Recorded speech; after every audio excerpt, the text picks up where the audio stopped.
Hello my dear students, this is Mayank भैया and welcome to विद्या मंदिर classes. तो guys मैं आज आपके सामने लाया हूँ ये जो अभी 18 मई को जेईई एडवांस का पेपर हुआ था उसका सेकंड पेपर लेके आया हूँ। तो हम इसका केमिस्ट्री सेक्शन मिलके करने वाले हैं। तो आइए देखते हैं एक एक क्वेश्चन। सबसे पहले जो पहला सेक्शन था इस पेपर का दैट वाज सिंगल करेक्ट, है ना। चार क्वेश्चन आए थे मल्टीपल करेक्ट क्वेश्चन, जिसमें सिर्फ एक ही आंसर करेक्ट है। एक ही आंसर मतलब हम इसको सिंगल करेक्ट बोल देते हैं। तो आइए सबसे पहले क्वेश्चन की तरफ। पहला जो क्वेश्चन है क्या कह रहा है आइए देखते हैं। During sodium nitroprusside test of sulphide ion in an aqueous solution one of the ligands coordinated to the metal ion is converted to. तो ये बहुत ही बेसिक स्ट्रेट फॉरवर्ड क्वेश्चन है। इंट्रो टू ऑर्गेनिक केमिस्ट्री का जो qualitative वाला जो section है उसका सवाल है ये। तो अगर आपको सोडियम नाइट्रोप्रोसाइड टेस्ट याद है, सल्फाइड का कंफर्मेटरी टेस्ट है। इसमें क्या होता है कि Na2FeCN5NO, ठीक है। ये जो सल्फाइड है ये इसके साथ इस NO के साथ कंबाइन हो जाता है and finally you get Na4FeCN5 and NOS और डीप वायलेट कलर की कलरेशन हो जाती है, डीप वायलेट, ठीक है। तो आपको पता है NO कन्वर्ट्स इनटू NOS, तो बस वही आंसर था, NO कन्वर्ट इनटू NOS। इसका आंसर फर्स्ट ऑप्शन था, ए ऑप्शन था। अगले क्वेश्चन की तरफ चलते हैं। Next question is this. अब यहां पे हाइड्रोलिसिस के ऊपर सवाल है ICl, ClF3 और BrF5 की। तो गाइज यहां पे आपको यह सोचना था ICl, ये सारे इंटरहैलोजन कंपाउंड्स हैं, तो ICl में आयोडीन पे चार्ज क्या होगा, आयोडीन पे चार्ज होगा +1 का और क्लोरीन पे चार्ज होगा -1 का। ClF3 में फ्लोरीन पे चार्ज -1 का होगा और क्लोरीन पे चार्ज +3 का होगा, है ना। फ्लोरीन पे यहां पे चार्ज BrF5 में -1 का होगा और ब्रोमीन पे चार्ज +5 का होगा। तो हमें यह सोचना है कि जब इसका हाइड्रोलिसिस होगा, जैसे ICl का हाइड्रोलिसिस होगा, है ना। ICl का रिएक्शन किसके साथ हो रहा है, वाटर के साथ हो रहा है। एक सेकेंड, ICl का रिएक्शन वाटर के साथ हो रहा है। तो हम कैसे लिख सकते हैं, ICl के ऊपर वाटर डाल दिया। आप सोचते ऐसे हो कि आयोडीन पे +1 चार्ज है, क्लोरीन पे -1 चार्ज है और वाटर में दो पार्ट्स आप कर दो, H+ और OH-। तो OH- I को दे दो तो HOI बन गया, साथ में H+Cl- को दे दो तो HCl बन गया। इस तरीके से सोचा जाता है। तो ICl के हाइड्रोलिसिस से ये दो चीजें बनेंगी, तो आयन इससे कौन सा बनेगा, IO-, ठीक है। तो IO- बनने वाला है। तो ऑब्वियसली ये ठीक लग रहा है और ये ठीक लग रहा है, ठीक है। नेक्स्ट इज ClF3 की बात करते हैं। जब आप ClF3 का हाइड्रोलिसिस करोगे, इसमें भी कुछ ऐसा ही सोचोगे।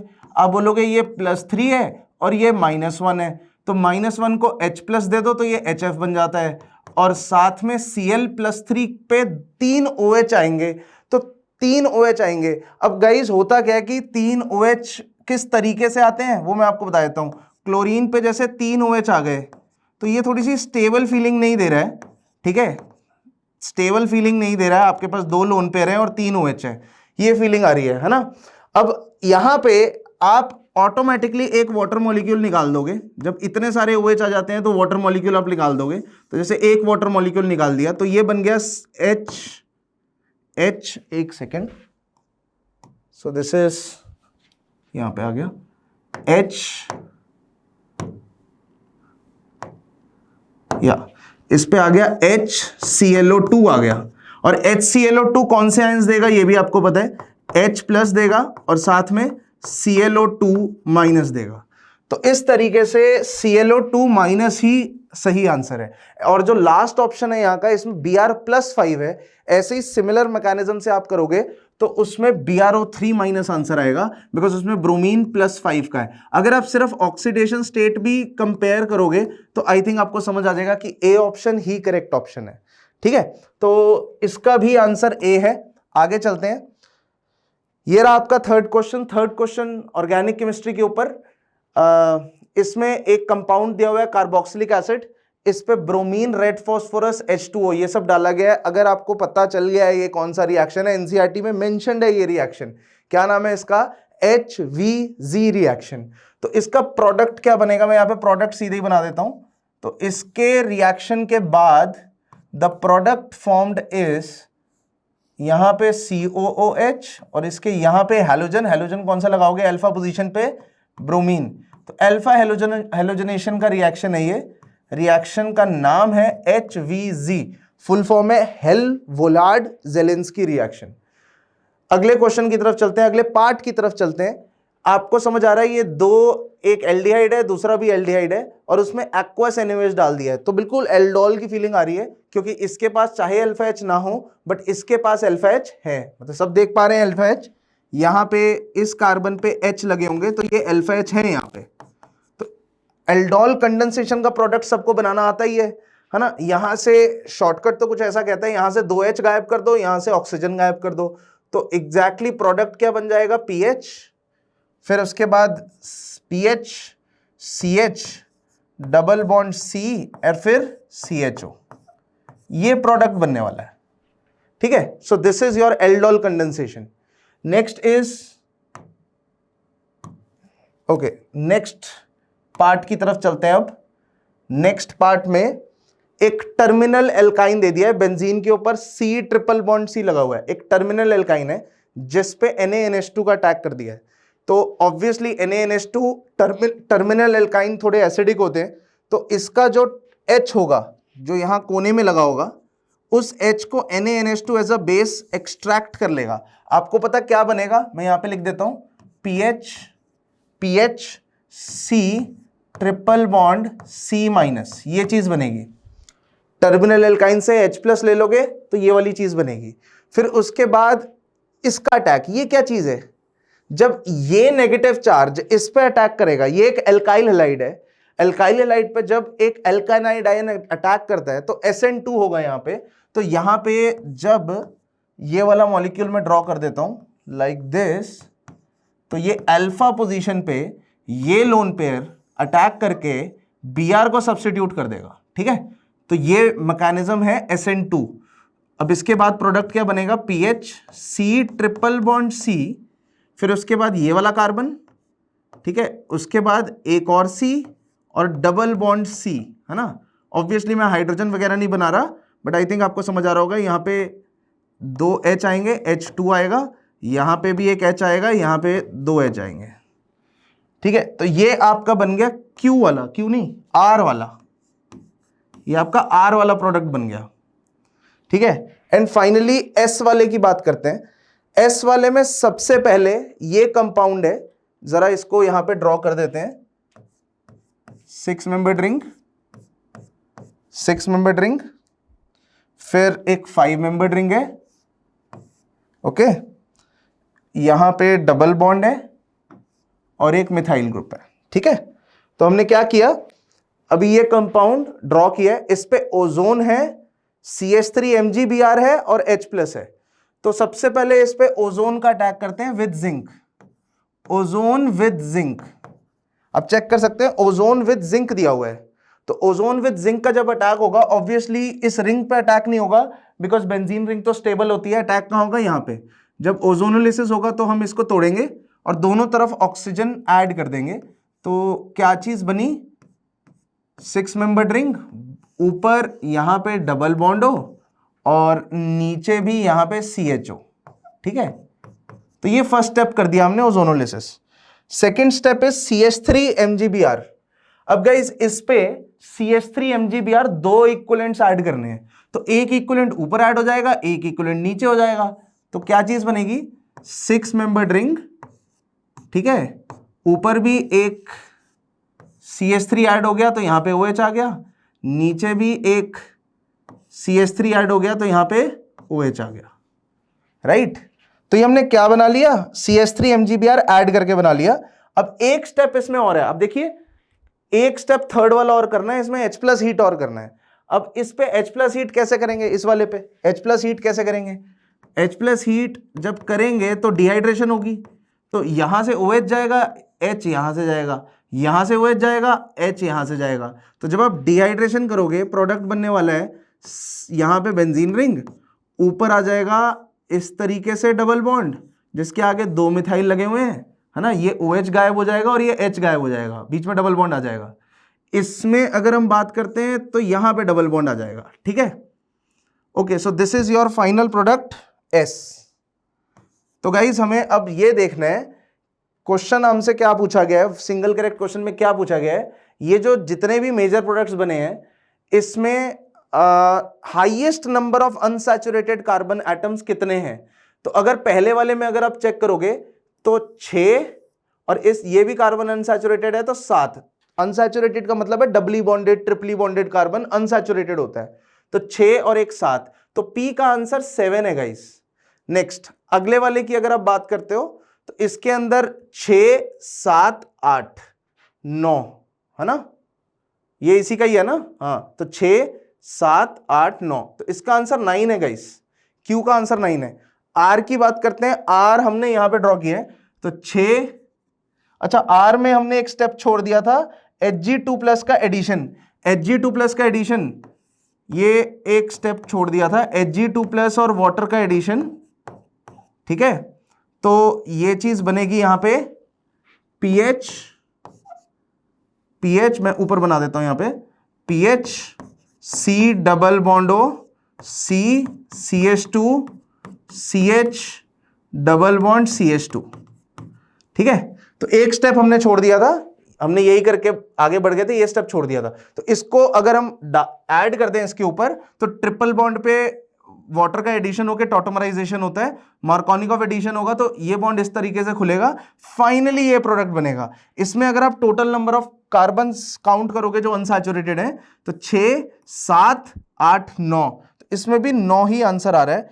और लास्ट वाले में चेक करते हैं हमने क्या किया है, लास्ट वाले में ये 6 है और 7, 8, 9 और 10, तो S वाले का आंसर 10 आ रहा है। तो ऑब्वियसली आंसर क्या है, S, दैट इज 10, ठीक है। तो इसका D पार्ट आंसर आएगा थर्ड वाले का। नेक्स्ट क्वेश्चन की तरफ चलते हैं। This is the fourth question of the exam. The correct reaction sequence that would produce a dicarboxylic acid as the major product. तो गाइस सबसे पहले तो A पार्ट को एक्सप्लोर करते हैं। A में क्या क्या हो रहा है। A में हमारे पास एक OH ग्रुप है और उसके बगल में Cl ग्रुप है ना, विसिनल हेलोहाइड्रिन कहते हैं इसे। इस पे आपने NaCN का अटैक करवाया, मतलब Cn- ने एज अ न्यूक्लियोफाइल अटैक किया होगा, तो इसने क्या किया होगा, लोन पेयर अपना अटैक यहां पे किया होगा और Cl को सब्स्टिट्यूट किया होगा। तो अब आपके पास हेलोहाइड्रिन से सैनोहाइड्रिन आ गया, मतलब टेक्निकली यहां पे Cn आ गया, ठीक है। फिर उसके बाद OH - H2O फिर H3O+, तो OH - H2O से क्या हुआ होगा, OH - H2O से क्या होगा, साइनाइड का हाइड्रोलिसिस हुआ होगा जिसमें अमाइड बन गया होगा। तो टेक्निकली यहां पे OH और यहां पे क्या बन गया होगा, C double bond O NH2 बन गया होगा। बेसिक मीडियम में साइनाइड का कंप्लीट हाइड्रोलिसिस हो नहीं पाता तो जनरली अमाइड तक हम ले जाते हैं, और वैसे भी फर्क पड़ता नहीं है क्योंकि अगले स्टेप में उसने H3O+ तो बोल ही दिया है, दैट मीन्स इसका कंप्लीट हाइड्रोलिसिस तो आपको करना ही पड़ेगा। तो यहां पे OH है और उसके बगल में COOH लगा हुआ है, तो ऑब्वियसली आपका गलत आंसर हो गया क्योंकि इसमें डाइकार्बोक्सिलिक एसिड तो मेजर प्रोडक्ट की तरह नहीं बन रहा है। ओके, नेक्स्ट क्वेश्चन की तरफ चलते हैं।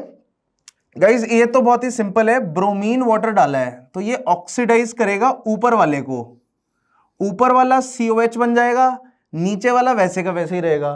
तो फिर से ये आंसर नहीं आया क्योंकि ऊपर वाला तो ऑक्सीडाइज हो गया, नीचे वाला नहीं हुआ, तो डाइकार्बोक्सिलिक एसिड नहीं बना, मोनो ही बना है, ठीक है।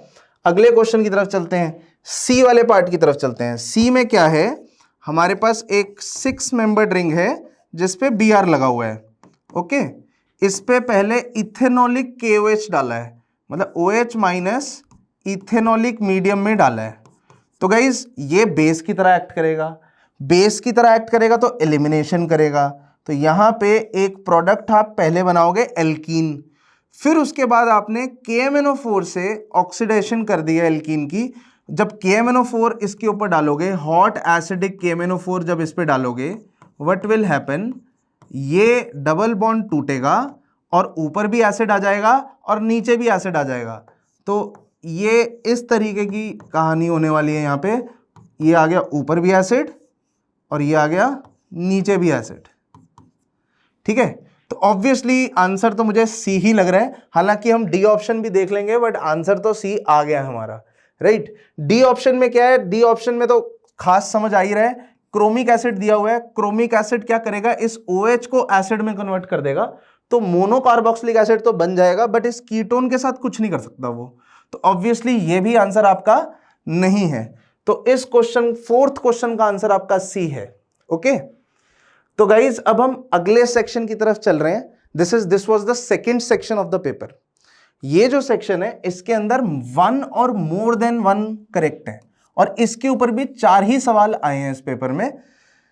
ठीक है, तो आइए फिफ्थ क्वेश्चन की तरफ चला जाए। फिफ्थ क्वेश्चन ये रहा, the correct statement about intermolecular forces is और आर। ओके, सबसे पहली बात ये स्टेट्स ऑफ मैटर का सवाल है, ये one of the difficult questions मान लो इस पेपर में जो आया। तो आइए इस क्वेश्चन को करते हैं, क्योंकि टोटल थ्योरेटिकल क्वेश्चन है ना। सबसे पहला पॉइंट स्टडी करते हैं, the potential energy between 2 point charges. तो 2 पॉइंट चार्जेस होते हैं, तो पोटेंशियल एनर्जी का फॉर्मूला हम जानते हैं, K Q1 Q2 bye R होता है ना। दैट मीन्स पोटेंशियल एनर्जी जो होती है 2 पॉइंट चार्जेस में इनवर्सली प्रोपोर्शनल टू R होती है। ठीक है, फाइन। फिर आगे बोला गया कि potential energy between a point dipole and a point charge. बेटा पॉइंट डाइपोल और पॉइंट चार्ज के बीच में जो पोटेंशियल एनर्जी होगी वो inversely proportional to R square ही होगी। ठीक है, वैसे अगर आपको आइडिया नहीं है तो आप वहां से स्टेट्स ऑफ मैटर की थ्योरी से भी थोड़ी चीजें उठा सकते हो, जहां पे वैंडरवाल्स फोर्सेस का सेक्शन दिया हुआ है। वहां पे उन्होंने दिया हुआ है कि जैसे नॉन रोटेटिंग डाइपोल के बीच में जो फोर्स होगी वो 1/r³ के प्रोपोर्शनल होगी, ये दिया हुआ है। जब फोर्स 1/r³ के प्रोपोर्शनल होगी तो पोटेंशियल एनर्जी 1/r² के प्रोपोर्शनल होगी, राइट। तो वहां से आपको ये 2 रिलेशन समझ आ गए।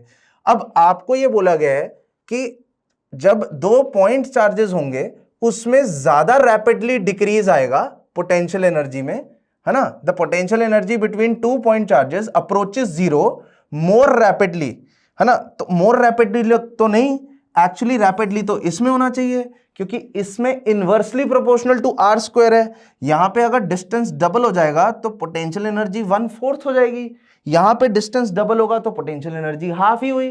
तो पोटेंशियल एनर्जी कौन सी 0 की तरफ ज्यादा तेजी से भागेगी, ऑब्वियसली सेकंड केस की। तो ये इनकरेक्ट हो जाता है ऑप्शन। ठीक है, पूछा हमसे क्या है, हमसे करेक्ट ही पूछा है, तो हम ये आंसर मार्क नहीं करेंगे। अगला, the average potential energy of 2 rotating polar molecules. तो गाइज ये भी उसी सेक्शन में से सवाल आया है। जो रोटेटिंग डाइपोल्स होते हैं उसकी जो फोर्स होती है वो होती है प्रोपोर्शनल टू 1/r6। तो पोटेंशियल एनर्जी हो गई 1/r5, तो ये तो गलत ही हो गया है ना, तो ये भी इनकरेक्ट हो गया है। Next, dipole induced dipole average interaction energy is independent of temperature, ये करेक्ट है। देखिए जो वैंडरवाल फोर्स है हमारी, ये इंडिपेंडेंट ऑफ टेम्परेचर होती है। ठीक है, ये सिर्फ डिस्टेंस पे डिपेंड करती है और चार्ज के मैग्नीट्यूड पे डिपेंड करती है। Next, non polar molecule attract one another even though neither has a permanent dipole, ये बिल्कुल ठीक है। आपको पता है लंडन डिस्पर्जन फोर्सेस यही तो होती हैं, 2 न्यूट्रल मॉलिक्यूल्स के बीच में जो फोर्सेस होती हैं उनको क्या कहते हैं, लंडन डिस्पर्जन फोर्सेस। इसका एक और नाम है instantaneous dipole induced dipole interaction. अगर आप और जानना चाहते हैं इस टॉपिक पे तो open NCERT of states of matter initial के कुछ पेजेस में आपको मिलेगा इसकी सारी डिस्क्रिप्शन। ठीक है, चलिए ये भी सही है। तो इसका आंसर गाइस सी और डी होने वाला है, सी और डी होने वाला है। ठीक है, तो ये क्वेश्चन थोड़ा सा अच्छे लेवल का है एनसीईआरटी का ही, बट अच्छी अच्छी चीजें उठाई हैं, थोड़ी समझने वाली चीजें उठाई हैं। Next is compounds with PH bonds are. कौन से कंपाउंड में पीएच बॉन्ड्स हैं, तो इनके स्ट्रक्चर्स बनाने पड़ेंगे। पी ब्लॉक में इन सबके स्ट्रक्चर्स दिए हुए हैं ग्रुप 15 के अंदर। ठीक है, तो आइए एक एक के स्ट्रक्चर हम ड्रॉ करते हैं।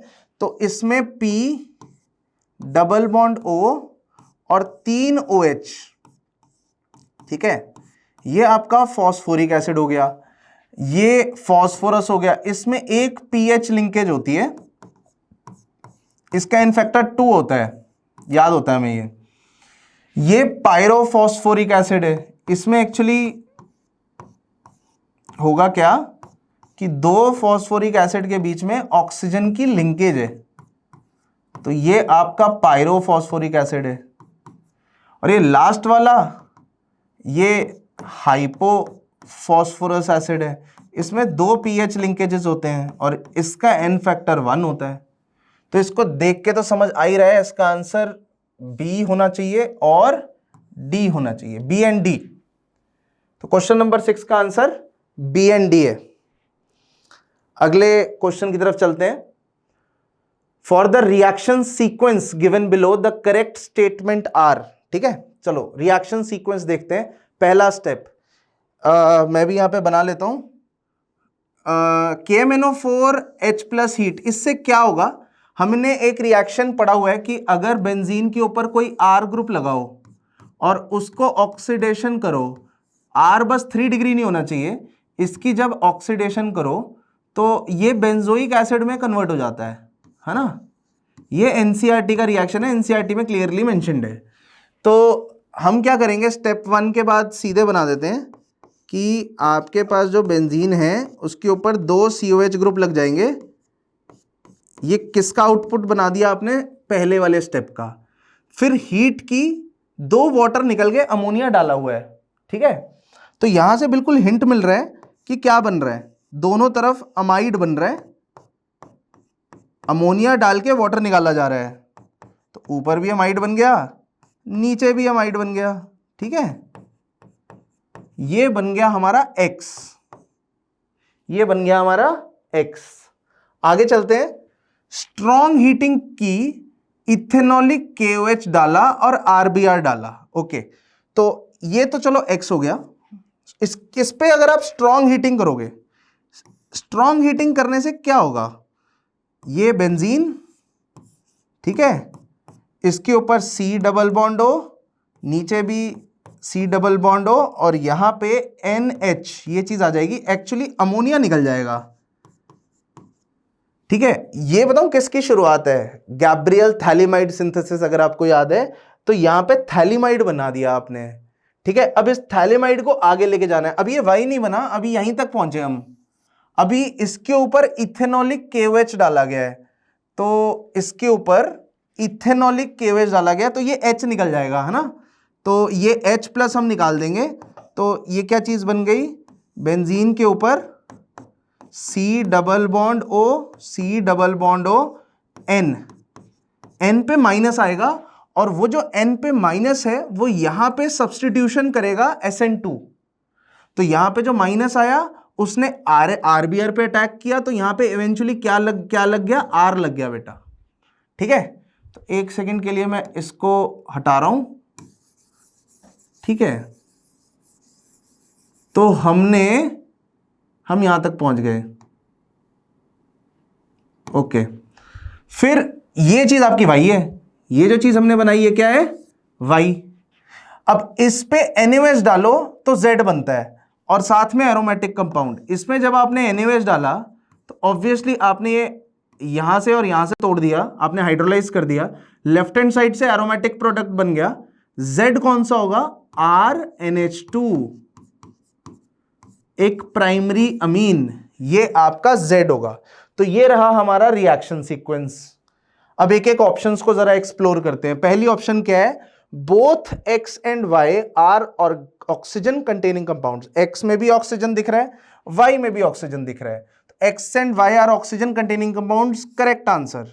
Next, Y on heating with chloroform KOH forms isocyanide. Guys आपको पता है ये एक आइसोसाइनाइड टेस्ट होता है जिसमें फाउल स्मेलिंग आइसोसाइनाइड बनता है और उसके लिए हमें 1 डिग्री प्राइमरी अमीन चाहिए होते हैं। एक्चुअली Z वो टेस्ट देगा, Y नहीं देगा, तो Y वो टेस्ट नहीं देने वाला। Y on heating with this forms isocyanide, ये गलत ऑप्शन हो जाएगा। Next, Z reacts with Hinsberg reagent. Z रहा ये, हिंसबर्ग टेस्ट आपने पढ़ा होगा, PHSO2Cl के साथ रिएक्शन होता है और वो भी 1 डिग्री अमीन ही देता है। ये सब एनसीईआरटी में है। तो 1 डिग्री अमीन हिंसबर्ग टेस्ट अच्छे से देता है, तो ये भी सही है। नेक्स्ट, और वैसे रिएक्ट कौन कौन करता है हिंसबर्ग रिएजेंट से मैं बता देता हूं। 1 डिग्री भी रिएक्ट करता है, 2 डिग्री भी रिएक्ट करता है, 3 डिग्री रिएक्ट नहीं करता है। ठीक है, तो हिंसबर्ग टेस्ट 1 डिग्री देगा तो Z देगा, तो ये बिल्कुल ठीक है। Z is aromatic primary amine, ये गलत है। Z एरोमेटिक नहीं है, एरोमेटिक वाला तो दूसरा कंपाउंड था, Z नॉर्मल 1 डिग्री अमीन है। तो इसका आंसर A और C हो जाएगा। ठीक है, और एक चीज मैं और बता दूं, यहां पे प्राइमरी अमीन बन भी नहीं पाते एरोमेटिक वाले, बिकॉज जब आपने ये बनाया और इस पे जब आपने RBr का अटैक किया होगा तो यहां पे नेगेटिव आया, नेगेटिव ने इस पे अटैक किया और ये निकला। इस तरीके का सब्स्टिट्यूशन रिएक्शन, इस तरीके का सब्स्टिट्यूशन रिएक्शन PHBr में नहीं होगा। ठीक है, तो इसलिए यहां पे पीएच नहीं लग सकता, इसलिए इस रिएक्शन से प्राइमरी अमीन तो नहीं बन सकता। Okay, I hope it is okay. चलो अगले क्वेश्चन की तरफ चलते हैं। ये 7th क्वेश्चन था हमारा। 8th क्वेश्चन, इसमें कंपाउंड दिया गया है, इसमें LiLH4 डाला गया है। जैसे ही LiLH4 डालोगे तो एस्टर को रिड्यूस करता है LiLH4। तो सबसे पहले P कंपाउंड क्या बनने वाला है यहां पे हम लिख लेते हैं। P में यहां पे बाहर की तरफ pH आ रहा है, यहां पे बाहर की तरफ यहां पे pH आ रहा है। ठीक है, और ऊपर की तरफ यहां से ऊपर OH है। एस्टर किस में कन्वर्ट हो जाता है, एल्कोहल में, और नीचे भी यहां पे OH है। तो ये रहा आपका P, ऊपर भी OH आ गया, नीचे भी OH आ गया, एस्टर रिड्यूस हो जाता है, दोनों साइड से एल्कोहल बन जाती है। नेक्स्ट, ये रहा आपका P। फिर इस पे CrO3 विद H2SO4 डाल दिया, ऑक्सीडाइजिंग एजेंट है, ये 1 डिग्री एल्कोहल को एसिड में कन्वर्ट कर देता है। तो Q अगर मुझे ड्रॉ करना है तो Q में भी कुछ ऐसा ही है, ये pH लगा हुआ है बाहर की तरफ, और यहां पे ऊपर भी एसिड लग गया है।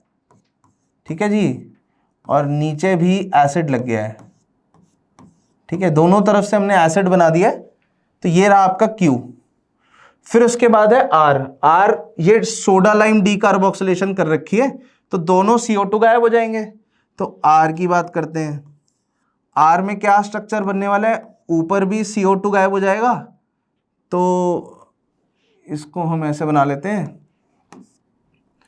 ऊपर भी CO2 गायब करना है, तो यही कार्बन है, और ये बाहर की तरफ आ रहा है pH इस तरीके से, और नीचे भी गायब करना है, तो यही कार्बन है ना, यही कार्बन है। एक कार्बन नीचे, एक कार्बन ऊपर, ये दोनों ग्रुप्स गायब हो गए। Yes, this is the final compound. एक S भी दिया हुआ है, P पे H2SO4 हीट किया, S बनाया, तो S तो एक डिहाइड्रेशन का प्रोडक्ट हो गया, जिसमें ऊपर भी एक डिहाइड्रेशन हो रखी है, ऊपर भी डिहाइड्रेशन हो रखी है। अब ऊपर जब डिहाइड्रेशन होगी तो थोड़ा सा रीअरेंजमेंट भी हो सकती है, क्योंकि ये स्टेबल भी है ना, तो डिहाइड्रेशन ऊपर भी हो सकती है, नीचे भी हो सकती है। अगर आप नहीं भी रीअरेंजमेंट के बारे में सोचोगे, फिर भी यहाँ पे आंसर तो आएंगे, क्योंकि बस यही पूछा गया है कि क्या बनेगा। मतलब आप अभी डायरेक्टली बिना रीअरेंजमेंट के ही प्रोडक्ट बना दो, क्योंकि एग्जामिनर ने उससे ज़्यादा कुछ पूछा भी नहीं है। एग्जामिनर ने प्रोडक्ट नहीं पूछा, एग्जामिनर ने डायरेक्टली यही पूछा है कि S है क्या, S एल्कीन है कि नहीं है, बस इतना ही पूछा है। बाकी हाँ, प्रोडक्ट इसमें मल्टीपल बन सकते हैं। आप यहाँ पे डिहाइड्रेशन में फर्स्ट स्टेप में कार्बोकेटाइन बनाओगे, रीअरेंजमेंट करोगे, फिर रीअरेंजमेंट के बाद डबल बॉन्ड आएगा। लेकिन अगर यहाँ पे डबल बॉन्ड आ जाएगा, फिर यहाँ पे डबल बॉन्ड आएगा, है ना, तो एक यहाँ पे आ जाएगा डबल बॉन्ड यहाँ पे, और एक यहाँ पे। तो आप ये वाला प्रोडक्ट भी बना सकते हो, ये भी बना सकते हो, ये डायरेक्ट एलिमिनेशन का हो गया, है ना। तो बट ठीक है, उतना डेप्थ में क्वेश्चन ने पूछा ही नहीं है। क्वेश्चन क्या पूछ रहा है, P is optically active. P आपका ऑप्टिकली एक्टिव है, the answer is no, P optically active नहीं है। ये जो कार्बन है, इस पे ये दोनों ग्रुप सेम हो गए बेटा, ऊपर वाला भी ग्रुप और ये वाला भी ग्रुप। जब दो ग्रुप सेम हो जाते हैं तो वो कायरल रहता ही नहीं है। कायरल की कंडीशन क्या होती है, चारों डिफरेंट ग्रुप्स होने चाहिए, है ना। तो पहला गलत हो गया। S गिव्स बेयर्स टेस्ट, बिल्कुल ठीक है। बेयर्स टेस्ट वो कोल्ड एल्कलाइन KMnO4 वाला, वायलेट कलर डिसअपियर हो जाती है उसके अंदर, तो S देगा बिकॉज S इज एल्कीन, तो ये बिल्कुल ठीक है। Next, Q given gives effervescence with aqueous NaHCO3। जो NaHCO3 के साथ रिएक्शन होता है वो एसिड का होता है, इसको जब H+ मिलता है तो CO2 गैस रिलीज होती है, और Q हमारा एसिड के साथ एसिड है तो एसिड इसके साथ रिएक्ट करेगा, तो ये भी ठीक है। Last one, R is alkyne, तो ये गलत है। तो गाइस क्वेश्चन नंबर 8 का आंसर B और C है, ठीक है। तो गाइस नेक्स्ट सेक्शन की तरफ चल रहे हैं हम। नेक्स्ट सेक्शन जो है भाई साहब, ये तो न्यूमेरिकल स्टार्ट हो गया। अब इसमें 8 सवाल हैं गाइस।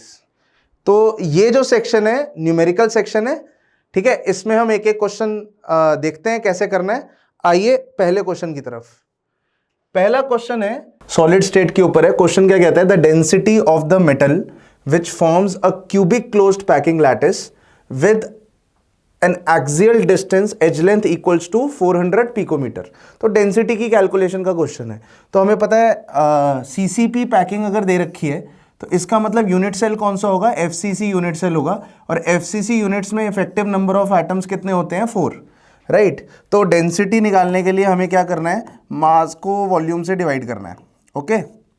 तो चलो वही काम करते हैं। मास कितना हो गया, 4 इंटू इसका मोलर मास कितना है, 105.6, ठीक है। लेकिन हमें यूनिट सेल में तो एटम्स का मास देखना होता है, तो ये मोलर मास ये है। एटम्स का मास निकालने के लिए डिवाइडेड बाय Na करेंगे, तो ये एटॉमिक मास आ जाएगा ग्राम्स के अंदर, ठीक है। इनटू अब मुझे वॉल्यूम नीचे डिनोमिनेटर में लिखनी है। ये मेरा मास लिखा गया, अब मुझे वॉल्यूम लिखनी है।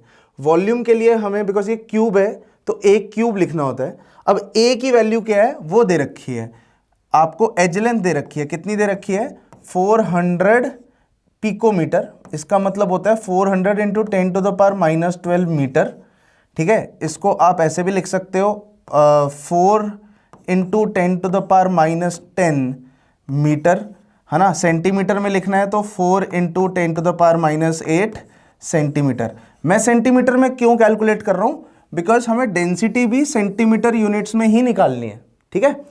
तो ऑब्वियसली इसकी वैल्यू सेंटीमीटर क्यूब करके यहाँ पे पुट करेंगे हम, 4 इंटू 10⁻⁻8 का क्यूब। जैसे ही आप इसको सॉल्व करोगे इसका आंसर आ जाएगा 11। बेटा एवोगैड्रो नंबर की वैल्यू वो यूज़ करनी है जो इन्होंने दी हुई है, ठीक है। तो कैलकुलेशंस थोड़ी आसान भी हो जाएंगी। तो ये था हमारा क्वेश्चन नंबर 9 इस पेपर का, सॉलिड स्टेट का आसान क्वेश्चन। अगले क्वेश्चन की तरफ चलते हैं। Next question is from ionic equilibrium, solubility of barium iodate in an aqueous solution prepared by mixing 200 ml 0.01 molar of barium nitrate with 100 ml and 0.1 molar of sodium iodate। तो मेरे पास दो solutions हैं, एक है बेरियम नाइट्रेट। बेरियम नाइट्रेट का guys formula ये हो जाएगा, है ना, और इसके बारे में डेटा ये दिया हुआ है। गाइस कितने मोल्स हो जाएंगे मल्टीप्लाई करके आ जाएगा, मोल्स में डेटा देख रहा हूँ मैं यहाँ पे। तो इन दोनों को जब आप मल्टीप्लाई करोगे तो आंसर 2 आ जाएगा ना। तो दैट मीन्स ये 2 मिलीमोल्स हैं। बेरियम नाइट्रेट के आपके पास 2 मिलीमोल्स हैं। और दूसरा जो कंपाउंड दिया है इन्होंने, सोडियम आयोडेट। सोडियम आयोडेट क्या होता है, NaIO3, सोडियम आयोडेट। तो इसके जो मोल्स दिए हुए हैं, कितने दिए हुए हैं, वो भी मल्टीप्लाई करके आ जाएगा। मोलैरिटी को वॉल्यूम से मल्टीप्लाई करोगे तो मोल्स में डेटा आ जाता है। इन दोनों को मल्टीप्लाई करोगे आंसर आ रहा है 10 मिलीमोल्स, ठीक है। तो अगर मैं आपसे पूछूं बेरियम की कंसंट्रेशन कितनी है, बेरियम की कंसंट्रेशन कितनी है, ठीक है, तो आप बोल दोगे इट इज बेसिकली कितना, 2 डिवाइडेड बाय, अब वॉल्यूम कितनी है, वॉल्यूम अब 200 प्लस 100 हो गई, दैट मीन्स 2 डिवाइडेड बाय 300 है। ये बेरियम की कंसंट्रेशन है 2 divided by 300। And similarly iodate की कितनी कंसंट्रेशन है, आयोडेट की कितनी कंसंट्रेशन है, इनिशियल कंसंट्रेशन 10 मोल दिया हुआ है, 10 मिलीमोल है, तो 10 डिवाइडेड बाय 300। तो ये दोनों की हमारे पास कंसंट्रेशन इनिशियल वाली है। अब आइए इसका इक्विलिब्रियम का एक्सप्रेशन लिखते हैं। जो बेरियम आयोडेट है उसको आप ऐसे लिखेंगे, ये अपने आयंस के साथ इक्विलिब्रियम में एग्जिस्ट करता है ना, बेरियम 2+ प्लस आयोडेट। आयोडेट के आगे 2 लिखना जरूरी है, नहीं तो गलती कर दोगे। तो ये आपका सॉलिड है, ये दोनों आपके एक्वस हैं, ठीक है। Okay, time t is equal to 0 पे आइए देखते हैं क्या कंसंट्रेशन दे रखी है 2/300 एंड 10/300 डालते हैं यहाँ पे। 2/300 कंसेंट्रेशन है और ये 10/300 कंसेंट्रेशन है। इसका के इक्विलिब्रियम भी अगर आप देखो, जो इसका KSP दिया हुआ है उसकी वैल्यू क्या है, 1.58 इंटू 10⁻⁹।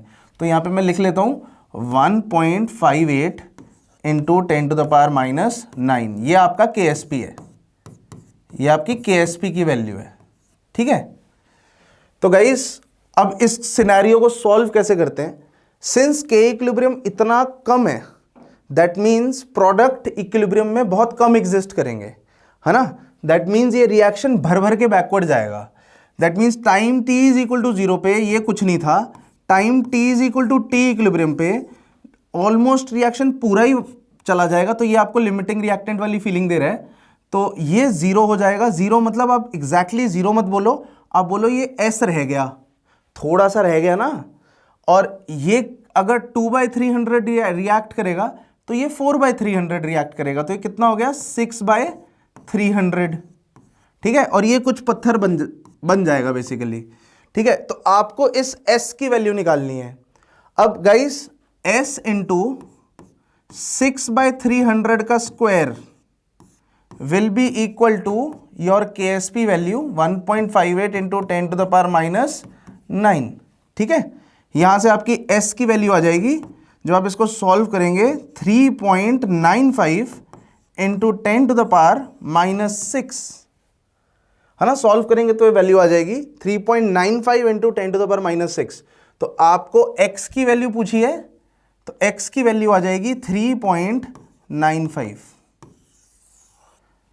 ठीक है गाइस, तो ये था हमारा क्वेश्चन नंबर 10। गाइस ये वाला question I would say surface chemistry का सवाल है, आसान सा सवाल है, फ्रेंडलिच आइसोथर्म के ऊपर सवाल है।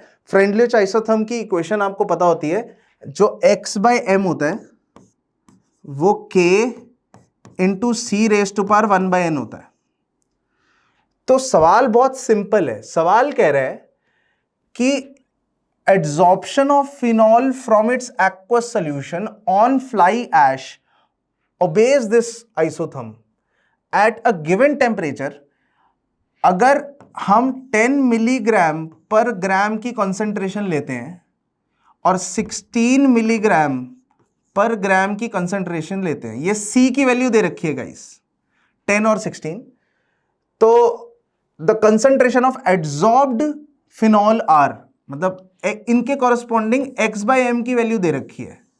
जब 10 है तो 4 है, 4 mg/g है, और अगर 16 वैल्यू है तो 10 है, ये दे रखी है। ठीक है, और हमसे पूछा गया है कि अगर ये कंसंट्रेशन में 20 कर दूं, अगर ये कंसंट्रेशन में 20 कर दूं तो इसकी वैल्यू क्या हो जाएगी। बहुत सिंपल नहीं हो गया, मतलब टेक्निकली कि हमें दो वैल्यूज दे रखी हैं इसके लिए, क्योंकि इसमें ना दो वेरिएबल्स हैं k और n। तो ये वेरिएबल्स कैलकुलेट करने के लिए दो वैल्यूज, दो कंडीशंस दे रखी हैं, उससे तीसरी कंडीशन की वैल्यू निकालनी है। काफी आसान हो गया है। जैसे पहली कंडीशन में अप्लाई करता हूं, x/m की वैल्यू कितनी है, 4। x/m की वैल्यू 4 है, which is equal to k into what is c, 10⁻⁴ ठीक है। दूसरे की वैल्यू देखते हैं, दूसरे की वैल्यू 10 है, which is equal to k into c इसमें क्या है, 16 1/n। तो पहले तो यहाँ पे k और n के लिए हम सॉल्व कर लेते हैं। ठीक है, k और n के लिए कैसे सॉल्व करेंगे, दोनों को डिवाइड करके, k तो कैंसिल हो जाएगा, n की वैल्यू आ जाएगी। आओ देखते हैं। तो 10 डिवाइडेड बाय 4 है ना, लेफ्ट हैंड साइड आ गया 10/4, लेफ्ट हैंड साइड इसको इससे डिवाइड कर दिया, तो ये आ गया 10/4, k से k कैंसिल हो गया, which is equal to 16/10 raise to power 1/n, है ना, ये चीज़ आ गई। इसको ज़रा सॉल्व करते हैं, आई थिंक लॉग ले लेते हैं तो सॉल्व हो जाएगा। लॉग लेते हैं तो ये लेफ्ट हैंड साइड आ जाएगा log 10 माइनस log 4, ये लेफ्ट हैंड साइड आ गया log 10 minus log 4। Right hand side क्या आ गया, 1/n मल्टीप्लाई में log 16 minus log 10, log 16 minus log 10। जानबूझ के मैंने कैंसिल नहीं किया क्योंकि log 10 वगैरह इजीली याद भी होता है ना। log 10 की वैल्यू 1 है, log 4 इज 2 टाइम्स log 2, तो log 2 की वैल्यू 0.3 होती है, तो ये 0.6 हो गया है ना, which is equal to 1/n log of 16. log of 16 is 2 to the 4 to the 8 to the 16, तो 2 to the power 4 है ये, तो 4 टाइम्स log 2 हो गया है, तो ये 1.2 हो गया और माइनस में 1 है। तो इसको थोड़ा सॉल्व करते हैं। लेफ्ट हैंड साइड 0.4 आ रहा है ना, right hand side 1/n times 0.2 आ रहा है। तो अगर आप देखोगे n यहां चला गया तो n की वैल्यू हाफ आ रही है गाइज, n की वैल्यू हाफ आ रही है। ओके तो किसी एक इक्वेशन में n की वैल्यू हाफ पुट कर दो, k आ जाएगा। जैसे पहली वाली इक्वेशन है 4 is equal to k into 10 raise to power 1/n, n को हाफ पुट कर दिया तो ये 2 आ गया, तो k की वैल्यू 0.04 आ गई। ठीक है, अब आपके पास पूरी इक्वेशन हो गई। अब x/m की वैल्यू किसके बराबर है, x/m की वैल्यू किसके बराबर है, k, और k की वैल्यू है 0.04 इंटू c। अब c की वैल्यू क्या हमने पुट करनी है, 20, तो 20 रेज टू पावर 1/n जिसकी वैल्यू 2 आ रही है। ठीक है, तो x/m की वैल्यू क्या आ गई, 0.04 इंटू 20 इंटू 20 मतलब 400, तो 2 0 से पॉइंट तो कैंसिल हो गया, 4 मतलब 16। तो गाइस इस क्वेश्चन का आंसर 11th वाले क्वेश्चन का आंसर 16th है। डिसेंट क्वेश्चन है, फ्रेंडली आइसोथर्म का, है ना, मतलब ये अच्छा काम किया इन्होंने कि सरफेस से हमें न्यूमेरिकल दे दिया, तो ये गुड है ना। 2 कंडीशन डालनी थी, तीसरी निकालनी थी। चलिए अगले क्वेश्चन की तरफ चलते हैं। ये केमिकल काइनेटिक्स का क्वेश्चन है, सूडो फर्स्ट ऑर्डर के ऊपर सवाल है। Consider a reaction A + R gives you product, the rate of this reaction is measured to be this at the start of the reaction. Okay तो guys जब आपको बता रखा है कि रेट की वैल्यू कितनी है, K into A into R, ये आपके रेट की वैल्यू है ना, फाइन। और ये सूडो फर्स्ट ऑर्डर है गाइस। सूडो फर्स्ट ऑर्डर का मतलब है, मैं आपको बताता हूं कि एक की कंसंट्रेशन ना काफी ज्यादा दे रखी होगी, जैसे ये प्रोडक्ट्स है ना, जैसे आपको पता है इन्होंने बोल रखा है कि eight the start of the reaction the concentration of R is 10 times the concentration of A। तो अगर ये C0 है तो ये 10 C0 है। ठीक है, the reaction can be considered to be pseudo first order with assumption this. Okay मतलब इसका रेट लॉ आप ऐसे भी लिख सकते हो, आप इसका रेट लॉ एक और तरीके से लिख सकते हो, K dash into A where K dash is K into initial concentration of R not.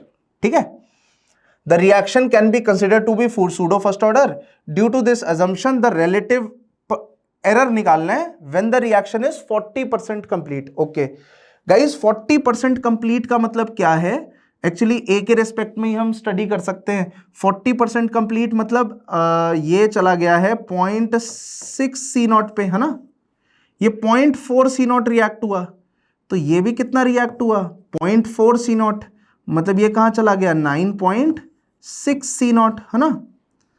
तो अगर आप सूडो फर्स्ट ऑर्डर यूज कर रहे हो तो K डैश की वैल्यू क्या आ जाएगी, ये आ जाएगी K टाइम्स 10 C0, क्योंकि आप इनिशियल कंसंट्रेशन ही लेते हो सूडो फर्स्ट ऑर्डर में, आप मान लेते हो ये चेंज नहीं हो रहा, तो K टाइम्स 10 C0 वही आएगी।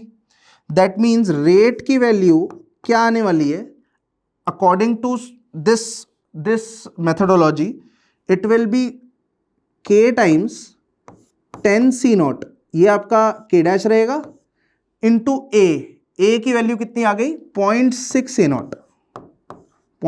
C0, तो रेट की वैल्यू क्या आ गई K 0.6 इंटू 10 हो गया 6, तो 6 K C0 square, 6 K C0 square.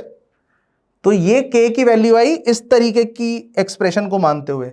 अब आ जाते हैं इस पे रेट की वैल्यू क्या आएगी गाइज, ये स्टैंडर्ड है K, A की वैल्यू कितनी है 0.6 C0, और R की वैल्यू कितनी है 9.6 सी नॉट, ठीक है, 9.6 सी नॉट। दैट मीन्स ये के की वैल्यू आ गई 9.6 इंटू 0.6, 9.6 इंटू 0.6 के सी नॉट स्क्वायर, 9.6 इंटू 0.6 के सी नॉट स्क्वायर। और अगर हम आपसे एरर पूछ रहे हैं, एरर परसेंटेज पूछ रहे हैं, आपसे पूछा क्या गया है, परसेंटेज एरर, रिलेटिव एरर। तो एरर कितने का है, एक्चुअली गलती आपने कितने की है, ऑब्वियसली ये वैल्यू ज्यादा आ रही है तो दिख ही रहा है, ये 10 इंटू 0.6 है, ये 9.6 इंटू 0.6 है, तो ये वैल्यू ज्यादा आ रही है, तो एरर कितने का है, आप लिख सकते हैं 6 माइनस 9.6 इंटू 0.6, 9.6 इंटू 0.6 का एरर है, ठीक है। ये आपका एरर हुआ, बिकॉज के सी नॉट स्क्वायर तो कॉमन ही है, तो दिस माइनस दिस, यही तो एरर हुआ, डिवाइडेड बाय ओरिजिनल। ओरिजिनल कितना है बेटा, 9.6 इंटू 0.6 डिवाइडेड बाय 9.6 इंटू 0.6, और इस पूरी फ्रैक्शन को किससे मल्टीप्लाई कर दें, 100 से मल्टीप्लाई कर दें, तो यही आपका आंसर हो जाएगा, ठीक है। इसका आंसर कैलकुलेट करके हम निकाल सकते हैं, इट्स 4.17%, 4.17%।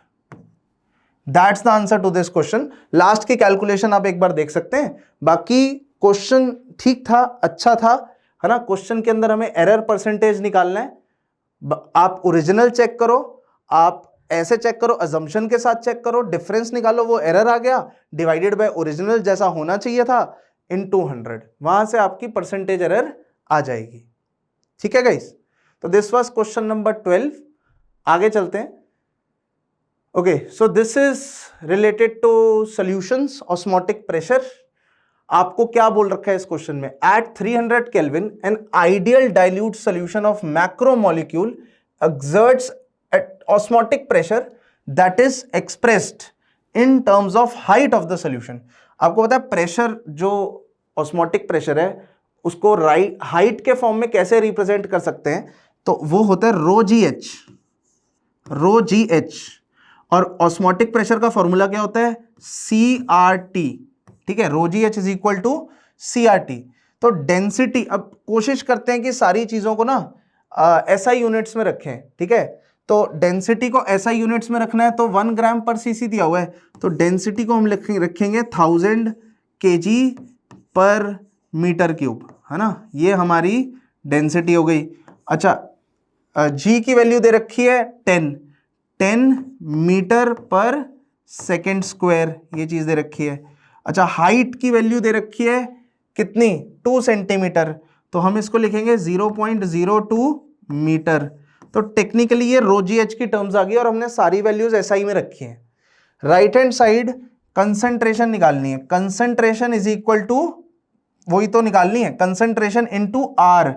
आर की वैल्यू कितनी आ रही है, 8.3, यही है ना आर की वैल्यू, यस, 8.3 आर की वैल्यू है, और यहां पे जो टेम्परेचर आ रहा है वो कितना है, 300 है, ठीक है, ओके।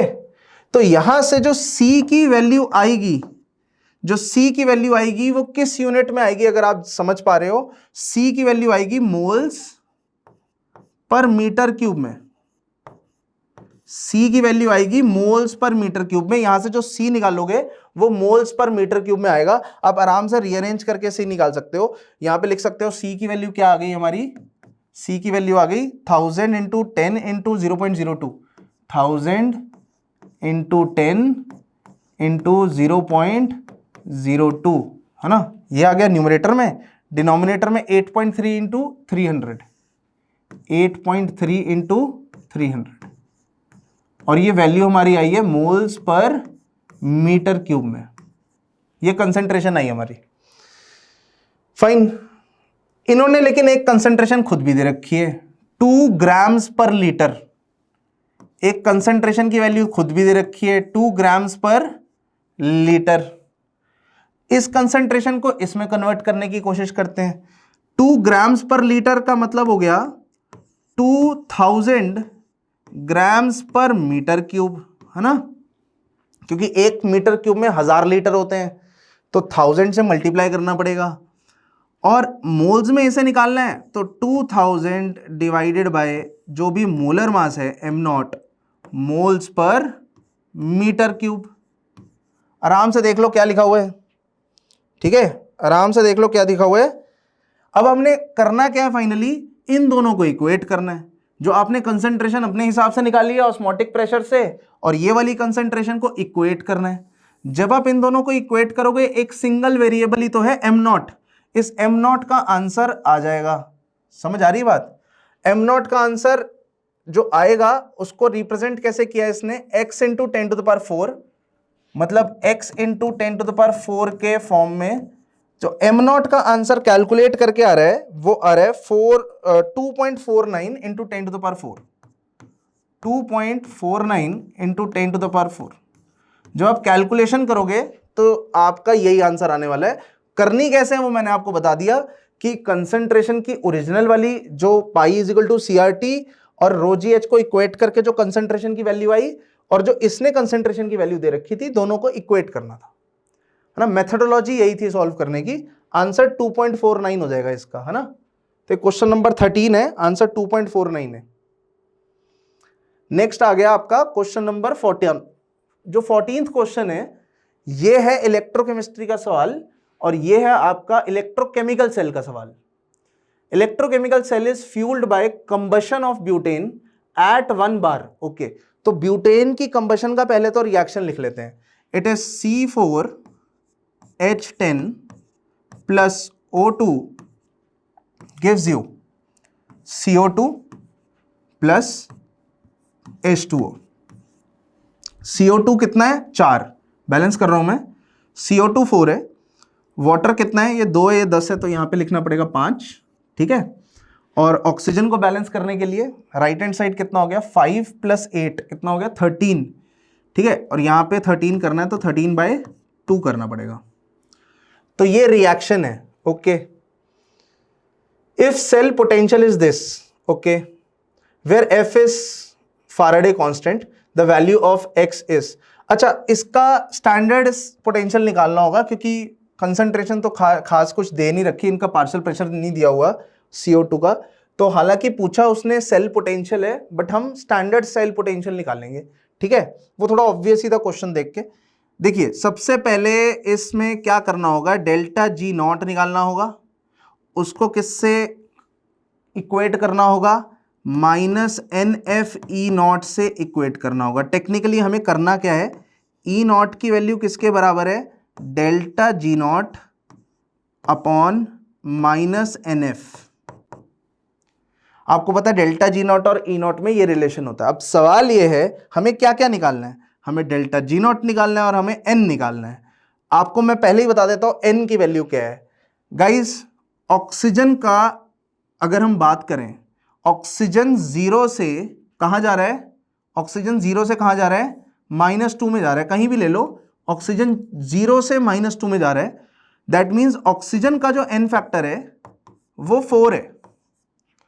ऑक्सीजन का N फैक्टर 4 है, बट ये N is not N factor of oxygen. ये N ये है कि टोटल कितने इलेक्ट्रॉन का ट्रांसफर हुआ है। 4 इलेक्ट्रॉन एक मॉलिक्यूल के कॉरेस्पॉन्डिंग ट्रांसफर हो रहे हैं, तो 13/2 के कॉरेस्पॉन्डिंग कितने हो रहे हैं, 4 इलेक्ट्रॉन तो सिर्फ एक O2 को मिल रहे हैं। 13/2 O2 को कितना मिल रहा है, आंसर आ गया है 26। N की वैल्यू 26 है, तो that means it is equal to ΔG0 upon -26F। That means इस सवाल में एक ही चीज रह गई, कैसे कैलकुलेट करेंगे ΔG0। और गाइस, ΔG0 कैलकुलेट करने के लिए, रिएक्शन के लिए कितना कुछ दे रखा है डेटा, आओ लिखते हैं। इसका ΔG0 क्या होगा गाइस, मैं यहां पे लिख देता हूं। ΔG0 की वैल्यू क्या होगी, इसका ΔG0 होगा 4 into ΔG0 of carbon dioxide, ठीक है, 4 into ΔG0 of carbon dioxide, फिर 5 into plus 5 into ΔG0 of water, ठीक है, 5 into ΔG0 of water. Obviously हम फॉर्मेशन की बात कर रहे हैं यहाँ पे, तो यहाँ पे FF लिख देना, ठीक है। माइनस करना है अब, O2 का तो जीरो ही होता है, हम सबको पता है ना, O2 का फॉर्मेशन तो जीरो है ना, वो तो एलिमेंट अपनी मोस्ट स्टेबल फॉर्म में है, O2 के फॉर्म में। That means minus formation of C4H, minus formation of C4H8।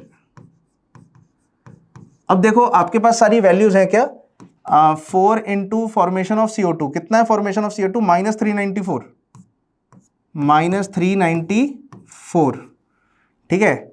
फिर formation of water -237, +5 into formation of water -237, minus formation of C4H8 that is butane -18, तो यहां पे -18 आ जाएगा। ऑब्वियसली ये जो आंसर आ रहा है ये किलो जूल में आ रहा है, आपको जूल में निकालना है तो इसको 1000 से मल्टीप्लाई भी करेंगे तो ये जूल्स में आंसर आ जाएगा, ठीक है।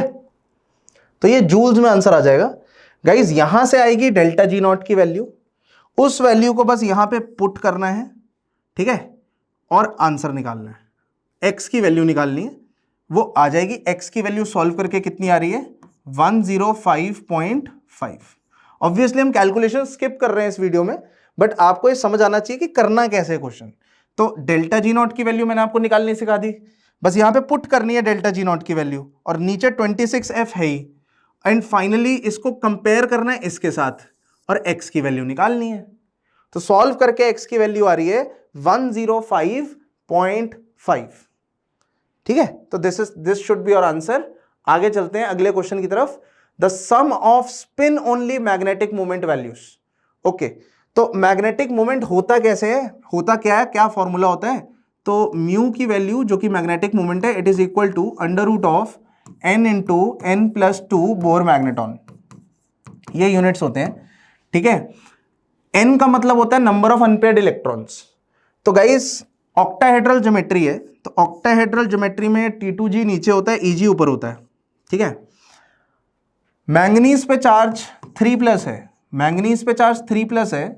मैंगनीज के पास इलेक्ट्रॉन कितने होते हैं अकेले मैंगनीज के पास, वैलेंस शेल की बात करें तो S2D5 होता है मैंगनीज, है ना, मैंगनीज S2D5 होता है। तो मैंगनीज 3+ कितना हो गया, D4 हो गया। तो पहले केस में बात करते हैं, स्प्लिटिंग बहुत कम है क्योंकि ब्रोमाइड लिगेंड है, वीक फील्ड लिगेंड है, स्प्लिटिंग कम है। तो पहले केस में जब स्प्लिटिंग कम होती है तो चौथा इलेक्ट्रॉन कहां जाता है, पहला यहां जाता है, दूसरा यहां जाता है, तीसरा यहां जाता है, चौथा ऊपर जाता है। तो पहले केस में सिचुएशन कुछ ऐसी है। अब हम दूसरे केस की बात करते हैं। दूसरे केस में सैनाइड लिगेंड की तरह यूज हुआ है ये भी Mn3+ ही। तो सैनाइड लेकिन स्ट्रॉन्ग फील्ड लिगेंड है, स्ट्रॉन्ग फील्ड लिगेंड स्प्लिटिंग ज्यादा कर देता है, जिसके कारण पहला इलेक्ट्रॉन यहां आएगा, दूसरा यहां आएगा, तीसरा यहां आएगा, चौथा यहीं पे आ जाएगा, है ना। स्प्लिटिंग ज्यादा होगी तो ये सिचुएशन बनेगी। तो इसमें नंबर ऑफ अनपेयर्ड इलेक्ट्रॉन कितने हो गए, n की वैल्यू 4 है, इसमें n की वैल्यू 2 है। तो इसका आंसर आएगा √4 इंटू 4 + 2 दैट इज 6 इंटू 4 करना है ना बस, तो 24, √24 इसका आंसर है। और इसका आंसर अगर डिस्कस करते हैं यहां पे 2 डाल दो बस, तो 4 इंटू 2 8, तो √8। दैट मीन्स इसका आंसर क्या है, √8 प्लस √24, ठीक है। तो इसका आंसर आप निकाल सकते हो 7.73 के आसपास की वैल्यू आ रही है। ऑब्वियसली आपको ये सॉल्व करना पड़ेगा, ठीक है, कैलकुलेशंस आपको करनी पड़ेंगी, रूट की वैल्यूज निकालनी पड़ेंगी, 7.73 आंसर आ जाएगा। ओके, कैलकुलेटिव है, रेस्ट इज ओके। अब हम चलते हैं लास्ट क्वेश्चन की तरफ। ओके गाइस, सो ये रहा क्वेश्चन 16, लास्ट क्वेश्चन इस पेपर का। एक ऑक्टासेकेराइड हमें दे रखा है, ऑक्टासेकेराइड को मैं O बोल देता हूं। ऑक्टासेकेराइड का मोलर मास दिया हुआ है 1024। इसको जब आप हाइड्रोलाइज कर रहे हो तो 7 वाटर मॉलिक्यूल्स ऐड होंगे, दैट इज फॉर श्योर, क्योंकि 7 लिंकेजेस आपको तोड़नी है, ठीक है। प्रोड्यूस 3 मोनोसेकेराइड, राइबोज भी मिल रहा है, ठीक है, डीऑक्सी राइबोज भी मिल रहा है, उसको डी से रिप्रेजेंट कर रहा हूं, और ग्लूकोज भी मिल रहा है। इन तीनों के मोलर मास भी दे रखे हैं 150, 134, 180। द अमाउंट ऑफ 2-deoxyriboz, मतलब इसकी बात हो रही है, तो ये 58.26% है 2-deoxyriboz of the total amount of the products formed, और आपको इसके बारे में पूछा गया है। तो गाइस सबसे पहले तो आपको समझ आएगा इन पूरे प्रोडक्ट्स का मास कितना है। तो आप बोलोगे 1024 तो इसी का मास है ना। 7 × 18 कितना हो जाता है 126, 7 × 18 इज 126, तो इसमें 126 ऐड कर दो, तो ये हो गया 10 5 1 1 1150। दैट मीन्स इन सबका टोटल मास कितना हो गया 1150, और 1150 का 58% डी है। तो मैं इसको ऐसे सोचूंगा कि 1150 का 58% मतलब 58.26 divided by 100 is equal to D है, और डी की वैल्यू कितनी है, मोलर मास कितना है डी का 134 is equal to 134 times N. ठीक है, तो हमने क्या किया, हमने ये बोल दिया कि 1150 जो total mass of the products है, इसका जो 58% है वो ये है। अब इसके कितने यूनिट्स हैं वो हमें नहीं पता, तो हमने अज्यूम कर लिया इसके n यूनिट्स हैं, तो n × 134 हो गया, n × 134। यहां से जब आप सॉल्व करते हो n की वैल्यू 5 आ जाती है, हालांकि वो पूछा नहीं इन्होंने, बट ये चीज आ जाती है। अब होता क्या है कि आपको यहां पे अज्यूम करना पड़ेगा कि इसके x यूनिट्स हैं, इसके y यूनिट्स हैं, तो एक इक्वेशन क्या बनेगी, x यूनिट्स ऑफ r, इसका मतलब 150x हो गया, x यूनिट्स ऑफ r मतलब 150x हो गया, plus y units of glucose मतलब 180y हो गया, 180y हो गया। और इसको जब आप इक्वेट करोगे किससे करोगे, जो बचा हुआ मास है, बचा हुआ कितना हो गया 1150 माइनस 1150 इंटू 58.26 बाय 100।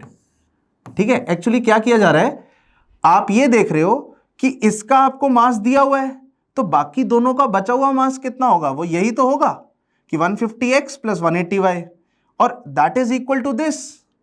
ठीक है, जब आप इसको सॉल्व करोगे तो 300 480, तो this comes out to be close to 480, right, RHS 480 के आसपास आ जाएगा, तो ये 480 के बराबर है। तो यहां पे आप हिट एंड ट्रायल स्टार्ट करोगे कि y को अगर मैं 1 लिख देता हूं तो x2 आ जाएगा, राइट, y को 1 लिख देता हूं तो x2 आ जाएगा, लेकिन y को 2 लिखने से x की कोई वैल्यू नहीं आती, कोई भी वैल्यू नहीं आती। दैट मीन्स यही आंसर है, x की वैल्यू 2 है, x की वैल्यू 2 है, मतलब ये जो राइबोज हैं इसके 2 ही यूनिट्स हैं हमारे पास, तो इसका आंसर 2 हो जाएगा बेटा, 16th का आंसर 2 हो जाएगा। आई होप आपको समझ आया कि किस किस टाइप के क्वेश्चंस आए हैं इस पेपर में। तो गाइस इस तरीके की और वीडियोस देखने के लिए प्लीज इस चैनल पे बने रहे। Take care, bye bye.